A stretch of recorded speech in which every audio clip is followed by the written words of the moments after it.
Hello, hello, hello. Welcome, welcome, welcome. Good morning, good afternoon, good evening, wherever you may be. Welcome back to my channel, my lovelies. If you've never been here before, thank you so much for clicking on my video. I am so happy you found me. I do so hope that you will like and subscribe before you leave. Become part of the Mama family. Mama's got your back, at least where makeup's concerned, and definitely when that makeup is cheap. Today is True Love Tuesday. We are talking about Michael Douglas and Catherine Zeta-Jones. Such a good story. This couple I really was not very knowledgeable about. I knew that they were together, but I didn't know if they were still together. I didn't know how they got together. I didn't know if they had children, things like that. So lots of good things to learn and discover about today's story. If you've never been here for True Love Tuesday, we sit here, we hang out for a little bit. I do my makeup and I tell you an absolutely epic love story along the way. I usually don't talk too awful much about the makeup that I'm using, but I do make sure to put a full list in the description box below of everything that I'm using in today's video, along with the tags to all of my other socials, Facebook, Instagram, TikTok, all that good stuff. I did make sure to film a TikTok on today's eye look. It turned out so super cute. Basically just went in with no rhyme or reason, just picked a couple of really pretty colors and put them on my lid. Thankfully, it turned out all right. Again, the link for that TikTok will be in the description box below. And of course, if you guys have any comments about what I used or how I used it, all you have to do is leave me a comment and I will get back to you. So, diving right into today's story. If you guys see me looking over in this direction, it is because I am looking at my notes. There are 4 pages of notes today, so lots to get over. So let's just go ahead and dive right into it. A little bit of backstory on both Catherine and Michael, and then we'll get into their marriage and things like that. So, Catherine was born September 25th, 1969. She was born and raised in Swansea, Wales. For some reason, I thought this woman was Spanish. She most certainly is not. She is Welsh, born and raised. I had no idea. I think I got that idea because the first thing I ever saw her in was The Mask of Zorro, and I just assumed that she was Spanish. She is not, though. She is Welsh. She was born and raised in the second largest city in Wales. You might know her, like her breakout roles were, of course, Mask of Zorro. That was done in 1998. And then we have Entrapment, which is one of my personal all-time favorites. Absolutely adore that movie. It's got her and Sean Connery plays her love interest. In that movie, she is a cat burglar, and they're doing like this super big heist. It's wonderful. It's wonderful and romantic, and there's an absolutely iconic scene in that movie where she is blindfolded and has to do like this dance in between like the lasers and stuff. If you've never seen that movie, definitely go check it out. It is a good one, a very, very good one. It's an old one, but it's like the very best of like older movies like that. So good. And then of course also Chicago, which again is one of my all-time faves. I absolutely adore musicals, and Chicago is such a good one. Chicago has her, Renee Zellweger, and then also Richard Gere. Such a great musical. She won lots of awards for that one. She had a very modest childhood. She has an older brother named David and a younger brother named Lyndon. Her parents were very hardworking people. They did as much as they could for their children, but they were not well off by any means until her parents got very, very lucky, and they actually entered a bingo tournament and were able to win £100,000. And after they won this money, that was when they were able to finally enroll her in ballet classes and dance classes, things like that. She was very artistic, very hyperactive as a child, and that really helped her channel that excess energy, and of course kind of put her one step closer to her career of choice, right? Her love life, early love life, she was in the early 90s. She was with TV personality John Leslie. Then she was with singer David Essex, then pop star Mick Hucknall. And then in the mid 40s, she was very briefly engaged to Scottish actor Angus McFadden. Yeah, Angus McFadden. So not too much going on with her love life. To this point, she's had a couple of serious relationships, but nothing that ever lasted or panned out. And then we come to Michael, and Michael's relationship history is a little bit more colorful, a little bit more varied. So Michael was born fairly well off. I think Michael is pretty much the definition of an upper middle class, upper class, kind of lower upper class. Anyway, he comes from a very long line of politicians, things like that. He was born September 25th, 1944. So he is 25 years older than Catherine, but they actually share the exact same birthday, which I thought was so fun. Something, again, I had no prior knowledge of. But yes, they do. They have the same exact birthday. He is 25 years her senior. I did know that he was older than her. I wasn't aware how much older than her he was. But of course, it doesn't really make much of a difference to them. He was born in New Brunswick, New Jersey. He comes from a long line of politically active and politically prominent people. His uncle being a politician, his grandfather was the Attorney General of Bermuda. His great grandfather was a member of the Legislative Council and the mayor of the city of Hamilton from 1591 to 1897. His father is Jewish. He's got a couple of brothers. He's got a full brother, Joel, two half brothers, Peter and Eric.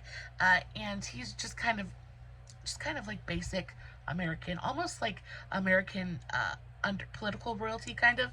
Like, he's just been very active. His family has been very active politically. His home base, though, is in Bermuda. He has quite a few relatives on the island of Bermuda, and it is basically where he has built his homestead. That's where his base is. So, after filming the movie Summer Tree in 1971, I'm so blind. 1971, he dated actress Brenda Vacara for nearly 6 years before marrying Deandra Luker in March of 1977. So she was the daughter of an Austrian diplomat. Again, getting into that whole diplomatic, political kind of sphere. He is very comfortable in that sphere. He ended up marrying Deandra, and they ended up having a child together, a little boy named Cameron. Now, when it comes to his relationship with Deandra, at the time of their marriage, in March of 1977, she was 19 and he was 32.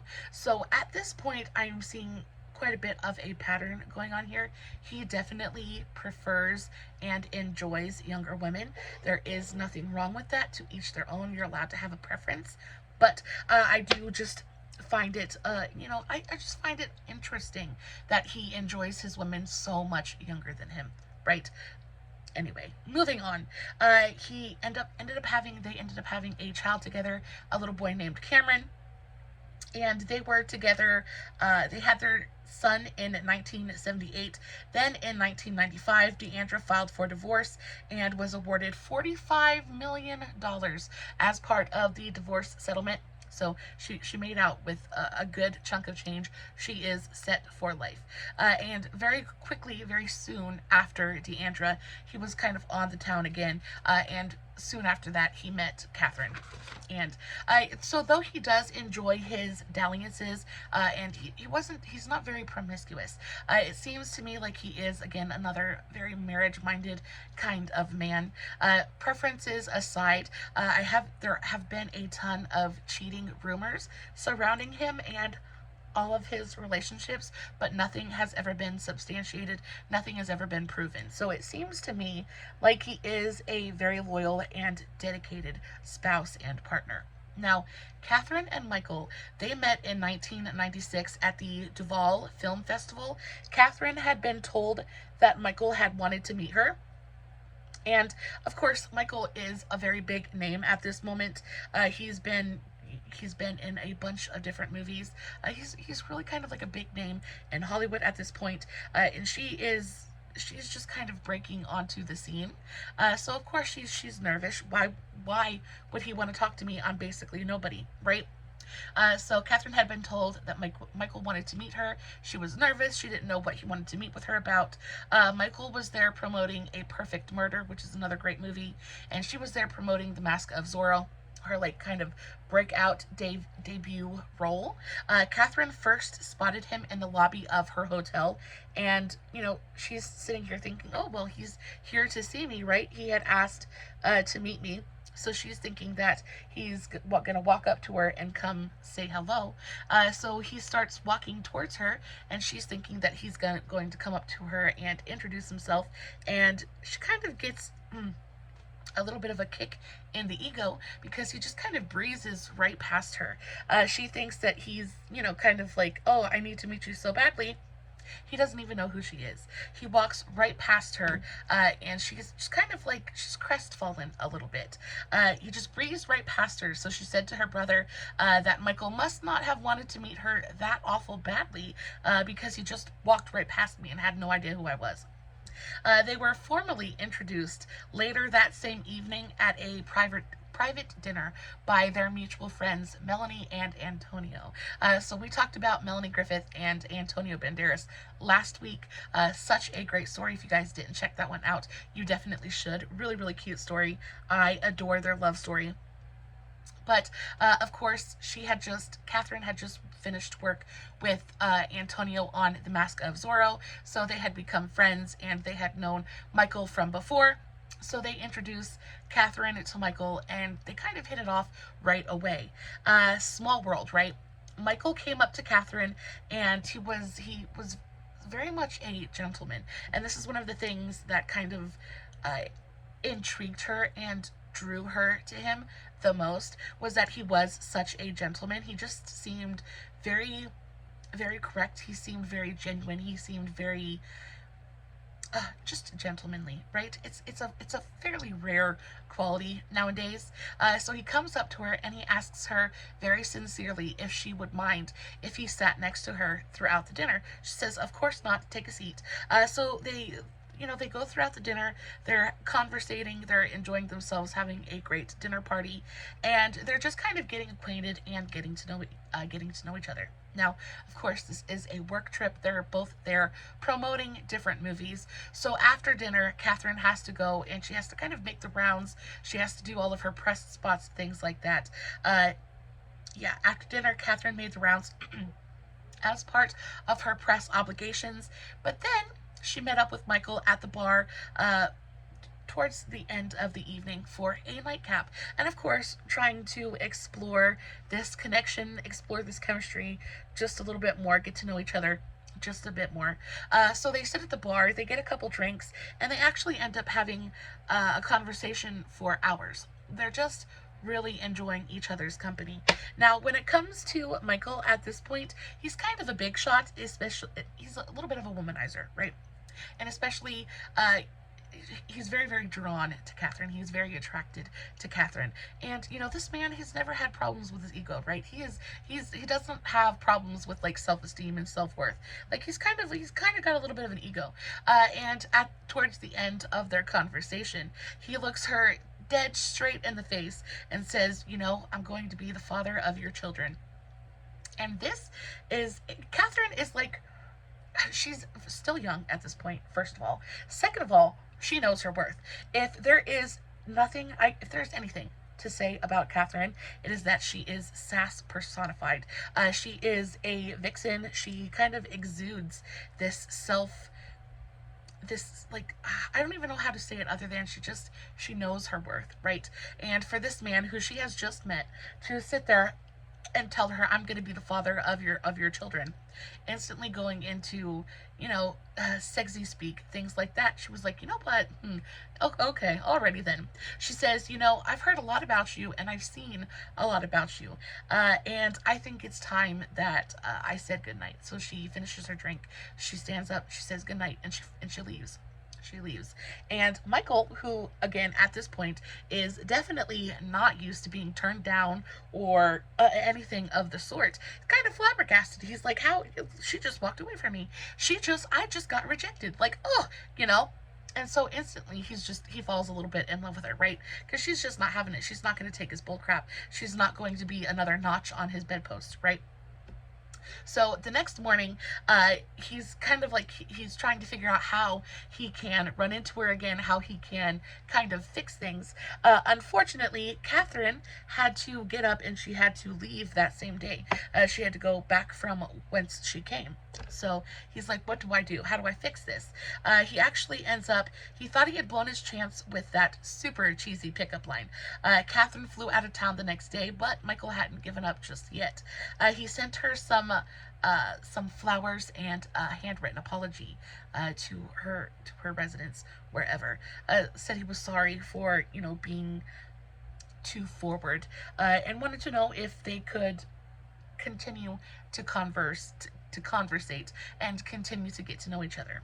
And she agrees because there was a connection there, but she kind of had to put her foot down and be like, I'm not a tool for you to use. I am not a conquest. If you're going to speak to me, you're going to speak to me with respect and intent, which I so admire. So they continue to converse, and they talk, and once weekly conversations become multiple times a week, become every day, and before you know it, 9 months later, they're still having super long conversations on the phone with each other every single night. They are going out on dates. They are having really wonderful date nights. They're having phenomenal dinner dates, and constantly wondering why they weren't together. I think they were both a little bit hesitant to get together because, again, the age difference was a very real thing, right? And people like to gossip, people like to talk. On top of that, Catherine is just now starting her career. She's very uncertain. She definitely doesn't want to jeopardize her career in any way. But as they're sitting here, like building this relationship with each other, they just kind of realize that it's silly to not be together. It is silly for them to not just go for it. So they do. By the time they actually sat down to talk about it, they realized that their relationship really could go the distance. They realized that they did, even as different as they were, they realized that they had enough in common. They realized that they enjoyed each other's just overall presence and energy enough that if they were to try to start a relationship, they really felt like it wouldn't be just like a quick flame and then burn out real quickly, right? They could go the distance. And after that conversation, their like the true love romance just kind of blossomed, and they just kind of fell together. And I think relationships like that are super special. It's how I fell in love with my husband. We just kind of fell together, and it's really wonderful. Pretty much instantly, the massive age difference between them, again, there's a 25-year age difference between them, became tabloid fodder. And of course, they knew that this was going to happen. Anytime there is that big of an age gap, or discrepancy, or even when people are just so different, and they're just interesting. It's interesting. People want to know how, why, where, what, when, what. People want to know everything. So they were they were kind of instantaneously thrust into their relationship, was kind of thrust under a microscope, and everyone was just kind of betting on them to lose and to break up. But it didn't matter. It said attraction and chemistry are the most important things, and a large age gap doesn't change either of those, right? Like, if you like the person, as long as you guys are both of age and legal, if you like the person, I think that age really is just a number. My husband is 5 years older than I am. I know that that's not like 25 years. But, some women just like older men, and some men just like younger women. Just kind of is what it is. If you're both consenting and if you both are happy, then I don't understand what the big problem is, right? So they start their romance, and it's kind of like a whirlwind romance. The minute they really fully commit to each other, it just seems like everything happened so quickly. Michael proposed to Catherine at his Aspen home on New Year's Eve of 1999. They were both sick as dogs with the flu at this point, and they were just kind of like quarantining before quarantine was a thing. They were just kind of quarantining together, and Michael all of a sudden just kind of pulls out this really beautiful small box, and he gets down on one knee and he proposes to Catherine with this absolutely insane 10-carat diamond engagement ring. This engagement ring was worth over $1 million. And of course, Catherine would have nothing less. She is a diva. We love her for it. But she is a diva. And he proposes, and of course, Michael's got the money. So he proposes with this absolutely ginormic $1 million diamond engagement ring. And then, of course, she says yes. Now, this engagement came just about a month after they had publicly confirmed that they were expecting their first child. So everything, like I said, everything just went really, really quickly when it came to their relationship. They kind of got together, they really committed to each other, and then very quickly thereafter ended up pregnant and then married. So they got married. Oh, they gave birth. Catherine gave birth in August to her first child, a healthy baby boy named Dylan. This was Michael's second child. Of course, he had his first son, Cameron, with Deandra a few years earlier. Now, they got married on November 18th in 2000 in a absolutely stunning ceremony at the Plaza Hotel. And I've always heard, especially when it comes to New York weddings, that like the dream wedding is getting married at the Plaza in June. What movie did I hear that from? I feel like it had. I feel like it had Kate Hudson and Anne Hathaway.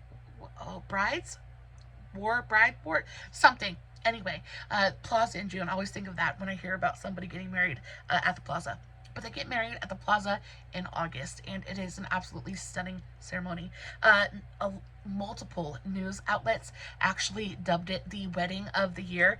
It was ginormous. Like, absolutely, they went all out. They got married, and the reception cost a reported $1.5 million. Could you imagine having $1.5 million to spend on your wedding? Like, I think back to when I married my husband, and y'all, I think the most expensive part of my wedding was my wedding dress, and I spent $500 on my wedding dress. And I thought like I was a big spender for spending $500 on my wedding dress. We just anyway, if I had it to do over, I would do it over. But I just, we all think about getting married and planning our perfect wedding, because it's the one day where everything is just about us, and it's supposed to be our like fairy tale come true, things like that. Anyway, I just want the chance to plan a gigantic party where everyone just has a good time and gets drunk, and we just dance and sing and have a really great time. Ugh, but I've never been the part of the world where I live in. I live in the country, and weddings just really aren't a thing here. I see on social media things like that, all these people who have these absolutely insane, really beautiful weddings with flowers and bridesmaids and groomsmen and at big churches and things like that. A typical wedding here is somebody has a pastor, which is usually a family member. Grandpa comes over, brings his Bible. You get a justice of the peace to stand, to come over to the barbecue, and you get married. You have some hot dogs, grill out, and then everybody goes home. That's a wedding, right? But a wedding like this is just so different. I've always wanted to go to something like that just to see it, because it really is kind of like that fairy tale, like happily ever after. Catherine certainly got her fairy tale happily ever after. $1.5 million. The guest list included people like Danny DeVito, Whoopi Goldberg, Jack Nicholson, Goldie Hawn, Meg Ryan, Sharon Stone, of course. Michael had just done, not Cruel Intentions. Michael had just done, oh my goodness, I'm an absolute blank, but you know the movie that I'm talking about. So lots and lots of star power present at this wedding. Tom Hanks as well, just to name a few. Rather than go on a lavish honeymoon, so the kind of vibe that Catherine wanted for her wedding, she was very, very specific on the vision that she wanted to present. She said the wedding was very romantic, but dramatic and intimate, just like her. Right? I can just imagine it. Must have been absolutely stunning. So rather than going on some really big, long, extravagant kind of honeymoon, they decide that they're just going to hole up in their apartment for a couple months. Again, she has just given birth. Their baby is 4 months old at this time.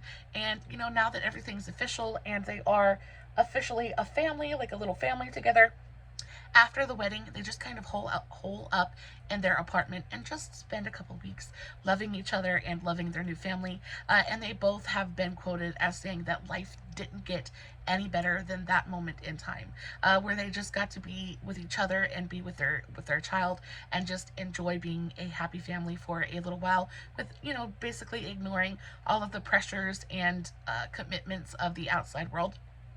We all enjoy that, right? Even just us normal people, we all enjoy holing up in our houses with our families and the ones we love most, and just kind of ignoring everything else. So that was their honeymoon. But of course, life must go on. They have to work, they have to do things like that. So after their little like staycation, they go out, they go back to work, keep doing their thing, and okay, life goes on basically. But they continued to work and build their family, and on Easter Sunday of 2003, their daughter Karis was born in Ridgewood, New Jersey, right near their Manhattan home. Then, very shortly thereafter, they relocated to Bermuda. Now, like I said, Michael's home base, a lot of his family come from Bermuda, and it is such a, in Michael's words, it is such a small island, and basically everybody on the island is related to him in some way or another. So it was just really easy and it was a very safe, easy place for them to like kind of station their home base and really like plant their family. He says he said, there is a real solace in returning to this tiny island where I have so many relatives, probably more than 70 in one place.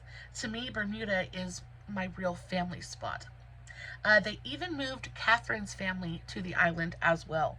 And biggest reason for this was because they just wanted their kids to be able to enjoy their family, enjoy their cousins and their grandparents, this, that, the other thing.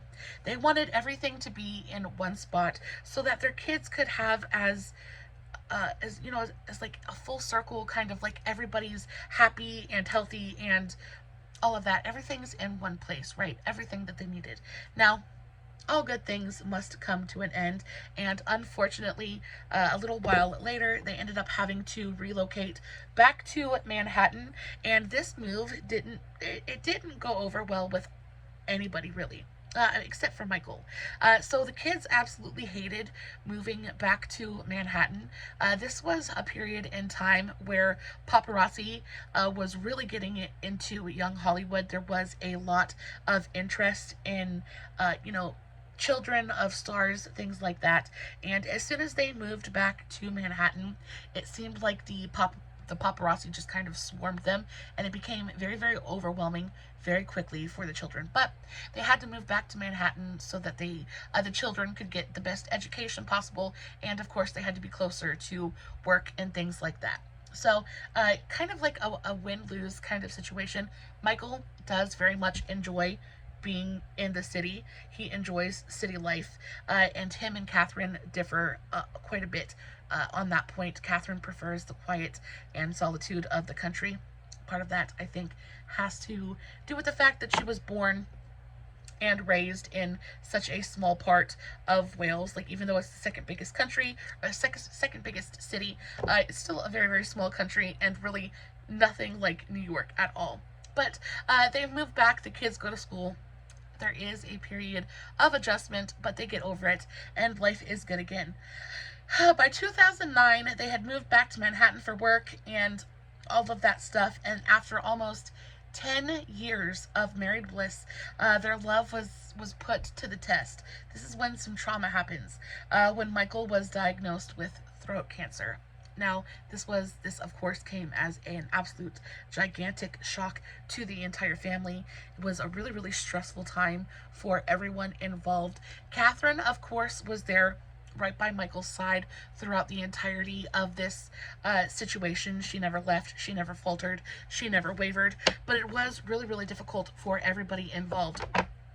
And then it kind of surfaced that his cancer might have been caused by him cheating, right? He was very vocal about the fact that his cancer, he got a very rare form of cancer, and come to find out that it actually wasn't throat cancer, it was actually tongue cancer, and it was caused by a strain of HPV, which again is an STD. So just a lot going on. So their marriage is, it's stretched thin as it is because they're having to deal with all of this that's going on. They're having to deal with his illness and moving back to Manhattan, things like that. But then on top of that, they're having to deal with the fact that there's cheating rumors going around, and everybody like wants to be all up in their business, and it just becomes really, really difficult. On top of that, during this time, Michael's first son, Cameron, remember, with his first wife, Deandra, he actually gets arrested. He gets arrested for possession of all kinds of different narcotics, as well as intent with the intent to sell. Right, so real bad, real bad. And 15 years, he gets throat cancer, chemo, and radiation. We're especially trying on him. And Catherine, of course, was right there. The same year, Michael's oldest son, Cameron, was arrested and charged with possession of heroin and methamphetamine, and was sentenced to 5 years in prison. Now, he ended up adding 2 years to his prison sentence because he actually got caught trying to smuggle contraband into the prison. Now, it's never smart. It's never smart to try to do that, but he was so deep in his addiction, things like that, that he really just couldn't see the forest for the trees, honestly. And a lot of people asked why Michael didn't step in and help his son more and kind of try to get him out of trouble. And Michael was like, because Michael had tried multiple times to get him into rehab, to get him to change his ways, things like that, and just nothing was working. A lot of times when it comes to addiction and things like that, the only reason or the only way something is going to change is when they want to make that change. You can lead a horse to water, but you can't make it drink. And unfortunately, Cameron just wasn't ready to change at this point. And Michael thought that at least if he was in prison, at least if he was in jail, it would force him to get clean. It would force him to kind of take stock of his life, realize that he wasn't doing right, and hopefully force a change in him. Now, he was right, and it did. He actually came out the other side. He ended up serving 7 years in total, and he came out on the other side and was much, much better for it. Ended up having a much better relationship with his father. But he actually credits Catherine with a lot of his mental support. He said Catherine was the ray of sunshine in his very, very darkest days. He said she never gives up on anything, and she didn't quit on me either. Catherine was there for him, was there for Cameron through thick and thin. She helped to support him while he was in prison, and that really did mean the absolute world to him. So when he got out, he actually managed to stay clean. He didn't get into trouble again, and actually went on to have a couple of children, and he went on to make Michael a grandfather. So things really worked out well for him after the big oopsie. In January of 2011, less than a year after Cameron's sentencing, Michael was declared cancer-free.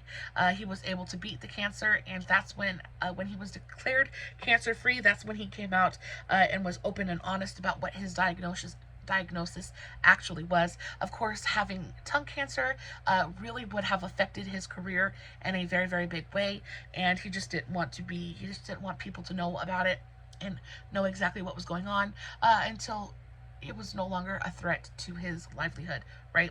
So he comes out and says, I'm cancer free. This is really what happened. This is really how I got it. And tried to get some awareness out there and really kind of advocate for, being protected and the dangers of HPV in men, right? 3 months later, though, it was Catherine's turn, and Catherine ended up really needing some support. Catherine actually ended up being diagnosed as bipolar. She ended up being diagnosed with bipolar 2 disorder, and this had a severe effect on her life in general, on everybody's life, right? She was kind of the center of everyone's world, and when she was out for the count, kind of down, nobody really knew what to do. Nobody knew really how to handle it. She ended up checking herself in to a mental health facility, and that really helped, but it wasn't quite enough. And then April of 2015, she Yeah, and then she actually had to readmit herself in another facility in April of 2013. And afterwards, she became a very big advocate for mental health and trying to remove the stigma that surrounds it, right? It's not your fault that you have a mental disorder, and, the stigma is real and it is so, so awful, and it's not fair to the people who suffer, right? Near the end of May 2013, they had quietly decided to separate. Everything that was going on at this point just became too much. Everything with their Cameron and their kids and the cancer and the bipolar disorder, things like that. Everything just became a little bit much, and they decided that they needed to take a little bit of a break. On top of that, again, more cheating rumors are circulating. Tabloids are talking about how Michael is out there cheating, how his cancer was a direct result of him cheating, things like that. Put a lot of stress on their relationship, so they very quietly took a step back and just took a break from each other. Now, during this entire period, Michael never lost faith in his marriage, and he never lost faith in Catherine. During this time, they really didn't speak to each other. Catherine stayed at their country home while Michael came back to the city and stayed in their Manhattan home. They had basically been living apart for quite a while. And again, Michael never took his wedding ring off. He said that, of course, we're people, right? Nobody's relationship is nobody's relationship is perfect all the time. Of course, we have our ups and downs, but I have every confidence that we're going to be able to work it out and come back stronger than ever. And of course, they did. After all the stress of the last few years, they had started to grow apart, but didn't confirm their separation until August. He loved the city, that she loved the country. Cheating, infidelity rumors abounded, but that December they were spotted together for the first time since they had announced their separation. They both had their wedding rings on. Now, again, Catherine, during the time of their separation, she just stayed really, really quiet. She didn't really go out. She wasn't in the public very much. She just kind of stayed at home and, played golf and that kind of thing. Really wasn't out and about in the public eye. But it was very much a statement when they were spotted out together as a family. They were spotted out together and with their children. And after that, they just kind of like jumped right back in to being an absolutely fabulous couple again. And then a little bit while later in 2014, in April of 2014, they walked the red carpet together. This was their first red carpet after their reconciliation. And from that point on, they've been as thick as thieves. And, they truly are soulmates, right? I truly believe this. As unlikely as the pairing may seem, and as unlikely as their romance may look to other people's, like from the outside looking in, they're so different. They're vastly different ages, from vastly different backgrounds, and just different people in general, right? But I do firmly believe that opposites attract, and they genuinely do love each other because they've been together for almost 25 years at this point, and like they've been through it all. Now, they got back together, and everything is going great, and they're both so incredibly grateful for their second chance. Now, they got a second chance in more ways than one, right? Because, of course, Michael beat cancer, they beat divorce, right? And then she also is, battling this her mental illness, right?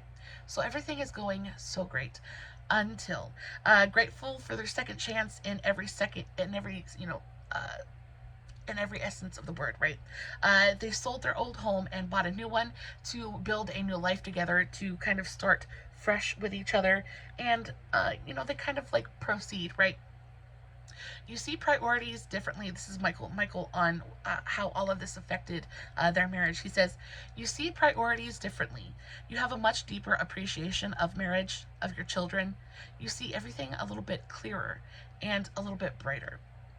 They had one last hurdle to overcome, though.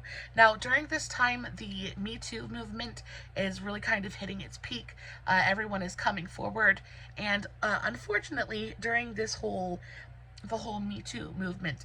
A lot of women came forward with false claims, and unfortunately, Michael was the subject. False allegations were leveled at Michael, and he's always surrounded by these infidelity rumors, cheating rumors, things like that. He is kind of dubbed as quite a bit of a Hollywood playboy, and so all of a sudden he kind of is almost getting kind of blackmailed, really. He goes on to an interview and he tries to kind of do a little bit of damage control before the allegations even come out, because somehow he knew that the allegations were imminent.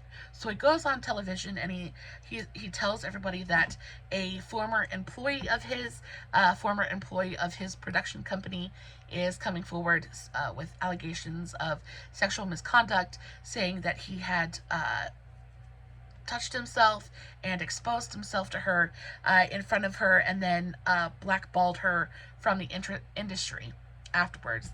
And he is just cool as a cucumber throughout this entire debacle. And a lot of people were just like, well, why isn't this bothering you more? And it's because he knew he was innocent. He knew he was innocent. He had a conversation with Catherine, and Catherine just straight up asked him. She was like, is it true? He was like, no. He was like, it's not true. He was like, and time will prove me innocent. And of course it did. They went, it never even, I don't even think it ever really went to trial.